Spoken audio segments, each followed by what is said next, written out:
কলেজে পড়তে তুমি যখন তোমার কোনো বান্ধবীর সঙ্গে আমার আলাপ করিয়ে দিতে, আমি যদি তার সঙ্গে দুটো কথা বেশি বলতাম অমনি তোমার মুখ হাঁড়ি হয়ে যেত। তখন টানা আমাকে বলতে যে আমার নাকি ওর সঙ্গে প্রেম করলেই সব থেকে ভালো হবে। তারপর তোমার মান ভাঙাতে আমাকে কী না করতে হতো বলো তো। এতেও শেষ নেই, আমি এই ভয়ে যদি তোমার কোনো বান্ধবীর সঙ্গে কথা বলবো না ঠিক করতাম, তাতেও তোমার প্রেস্টিজে লাগতো। থাক থাক, ওসব কথা এখন আর বলতে হবে না, তখন আমি অনেক ছোট ছিলাম। তুমি এখনো ছোট আছো। তোমার ছোটবেলা তোমার এখনো ছেড়ে যায়নি। তাই এতক্ষণে তোমায় থেকে বেশ ভরসা হচ্ছে যে তোমাকে আমি আবার আগের মতো করেই ফিরে পাবো। রেজিস্ট্রেশনের নোটিশটা কবে যাবে? আজ বললে আজই। তোমার তো কলেজ ছুটি হয়ে গেল, চলো না দুজনে কি নোটিশটা দিয়ে আসি। আমাকেও যেতে হবে? গেলে ক্ষতি তো কিছু নেই। আচ্ছা, ফুলঝুরিকে কিন্তু খুব ভালো করে প্রিপেয়ার করতে হবে। হ্যাঁ, আমার মুখ রাখতে হবে কিন্তু। আমি অনেক কথা বলেই ওকে ঢোকাবো। তুমি কোনো চিন্তা করো না, দারুণ গাইবে। তুমি তোর গান আগে শুনেছো, তবে তোমার অনুষ্ঠানেও তার থেকেও ভালো গাইবে। আমি আসলে ওকে একটা কঠিন লড়াইয়ের মধ্যে দিয়ে নিয়ে যাচ্ছি। ওর জীবনে যে ও কী আঘাত পেয়েছে তুমি ভাবতেও পারবে না পরমা। ওর সঙ্গে লালন এত অসভ্যতা করেছে। মানে কি করেছে? তুমি তোর বউ হতে যাওনি। বউ ভাতের দিন ও ফুলঝুরির সামনে নিজের হানিমুনের প্ল্যান করছিল। মাঝে কটা দিন ফুলঝুরির সামনে সংসার ছাড়া নাটক করেছিল। একবার ফোন করতে ব্যাস সুরসুর করে ফিরে এসছে, তারপর সব ঠিকঠাক চলছে। অত সহজে কি কাউকে বোঝা যায় বুলেট? এমনও হতে পারে যে ও প্রচণ্ড আঘাত পেয়েছে, অভিমান করেছে, তাই হয়তো। না, এটা হতে পারে না। এটা কিছুতেই হতে পারে না। আর তাছাড়া আমি তো বলবো একদিক থেকে ভালোই হয়েছে। আমি ওকে এখন গানের সমুদ্রে ঠেলে দেবো। ও লড়াই করবে, অনেক বড় হবে। তারপর একদিন ও নিজের যোগ্য ছেলে খুঁজে পাবে, তাকেই বিয়ে করবে। আর সব থেকে বড় কথা, আমি মনেই করি না যে বিয়ে একটা মেয়ের জীবনের একমাত্র অপশন তার বাঁচার জন্য। এটা হতেই পারে না। আমার মনে হয় না বুলেট যে ফুলঝুরি ওর জীবনে লালনকে ছাড়া অন্য কাউকে কোনোদিন ভালোবাসতে পারবে। না, মিথ্যে, এটা ভুল ধারণা তোমার। হতেও তো পারে যে এটাই সত্যি, আর হয়তো লালনও ফুলঝুরিকে ছাড়া। হতেই পারে না, আমি বিশ্বাস করি না। বিশ্বাস অবিশ্বাস অত সহজ নয় বুলেট, অনেক সময় লাগে, অনেক। যাক, এসব কথা থাক। এখন এইখানে এইভাবে দাঁড়িয়ে কথা বললে না, চারিদিকে কলেজের ছাত্রছাত্রীরা আছে, কি আবার ভেবে বসবে তারা। চলো যাই এখান থেকে। কি আবার ভাববে? ওরা দেখবে তুমি তোমার হাজবেন্ডের সাথে কথা বলছো, আলাপ করিয়ে দেবে, অসুবিধা আছে? এখন এত বড় বড় কথা না, এতগুলো দিন তো আমাকে।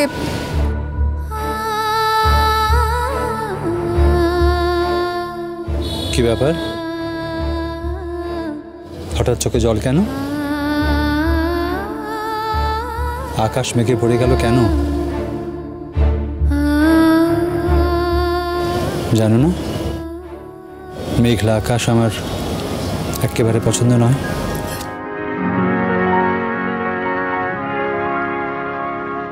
এই তো হেথায় কুঞ্জ ছায়ায় স্বপ্ন মধুর মোহে, এই জীবনে যে কটি দিন পাবো, তোমায় আমায় হেসে খেলে কাটিয়ে যাব তোহে, স্বপ্ন মধুর মোহে।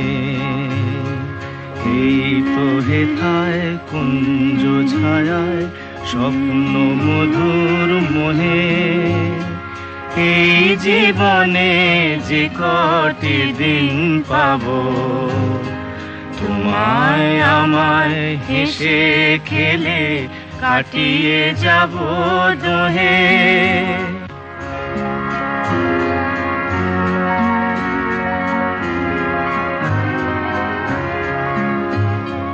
কাটবে প্রহর তোমার সাথে, তোমার সাথে কাটবে প্রহর তোমার সাথে, হাতের পরশ রইবে হাতে, রইব জেগে মুখোমুখি মিলন আগ্রহে স্বপ্ন মধুর মোহে। ওমা,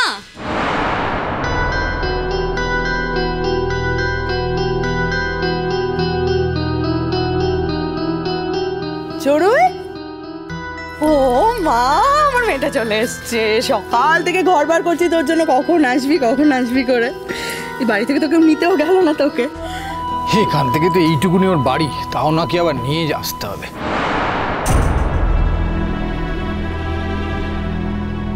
এমন কথা বলো না যে শুনলেও হাসি পায়।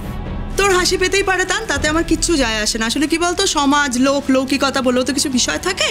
সেই সমাজে তো আমরা সবাই থাকি, তাই লৌকিকতা বলে বিষয়টা আমাদের সবারই আছে।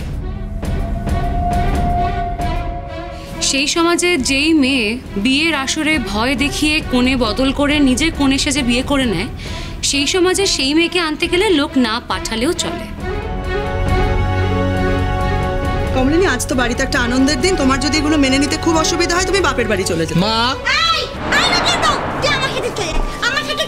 ঠিক আছে মেহেদি, ডিসকাস্টিং। তুমি ওকে একদম বাপের বাড়ি যাওয়ার কথা বলবে না। হ্যাঁ বলবো, তোর বইয়ের তো অসুবিধা হচ্ছে এই বাড়িতে। আমাদের ভালো দেখলে, আমার আর আমার মেয়ের ভালো দেখলে তোর বইয়ের গায়ে জ্বালা ধরছে। তার চেয়ে বাপের বাড়ি চলে যা। কে বলেছে থাকতে এখানে? না বলবে না। হ্যাঁ বলবো। মা ছেড়ে দাও না এসব কথা। আমি তো জানি আমি শুধু তোমার জন্য এসেছি এ বাড়িতে, এরপর আর বেশি আসবও না। এই তো লালন, দিব্যি দেখাচ্ছে তোকে, বউকে সঙ্গে নিয়ে সেজে গুজে এসেছিস, খুব ভাল লাগছে তোকে, একেবারে জোড়া এসেছিস। তখন এমন একটা ভাব করেছিলি যেন জোড়া কথাটা জীবনে শুনেছিনি। মা ছাড়ো না এসব কথা, বিয়ে হয়ে গেছে এখন আর এসব কথা বলে কি লাভ? আমরা তো জানি ওরা আসবে, আর তারপর আমাদের দিক থেকে যা আদর আপ্যায়ন করার আমরা করবো। বলছি চান্দ্রেই, আমাদের যে নিয়ম আছে না বরণডালা ছোঁয়ানোর, আমার মনে হয় তুমি সেটা আগে করে নাও। তুমি আগে ছুঁয়ে নাও বরণডালা। আমি মা, আপনি চড়ুইকে বরণ করবেন তো? না না, আমাকে সব থেকে বাদ দাও। আমি বিধবা মানুষ, এমনিতেই শুভ কাজে থাকা ঠিক না। ঠাম্মা বলছি, তুমি বলো, আমি এসব কোনোদিন মেনেছি? এসব কিছু তো আমি মানিই না। তুই না মানিস, আমি তো মানি। মা, আর যদি মিনির বিয়ে হতো, আপনি বলতে পারতেন এই কথাগুলো? মিনিকে বরণ না করে থাকতে পারতেন আপনি? মিনির কথা বাদ দিলাম, আপনাদের প্রিয় ফুলঝুরি, সে তো এখন আবার এই বাড়ির মেয়ে। আজকে যদি তার বিয়ে হতো, আপনি পারতেন বিধবা হয়ে বরণ না করতে? আপনি তো করেওছেন, অনেক অনেক আচার উপাচার আপনি মেনেছেন। তখন কিন্তু বিধবা বলে নিজেকে সরিয়ে রাখতে পারতেন। সোজা কথা সবসময় সকলের ভালো লাগে না, সেই জন্যেই তোমার এই মেয়ের বিয়েটা আমি মানতে পারিনি। আর এই বিয়েতে আমি কোনোভাবে জড়িয়েও থাকতে চাই না। আমি ভেবেছিলাম তুমি বুঝতে পেরেছো, তাই আমাকে আর কোনো কিছুতে জোর করবে না। তুমি যখন জিজ্ঞেসই করছো, তখন আমিও একটা অজুহাত দিলাম, যাতে চড়ুইরও খারাপ না লাগে, তোমারও খারাপ না লাগে। সেই জন্যেই কথাটা বললাম। তুমি তো আবার সহজ কথা সহজে বোঝো না,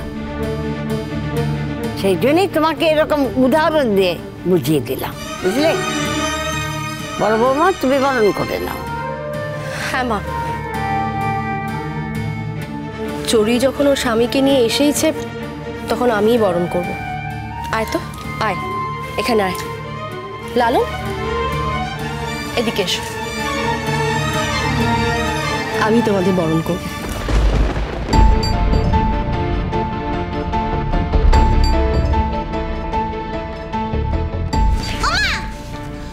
তুমি বরণ করবে? হ্যাঁ মা, আমি ওদের বরণ করব।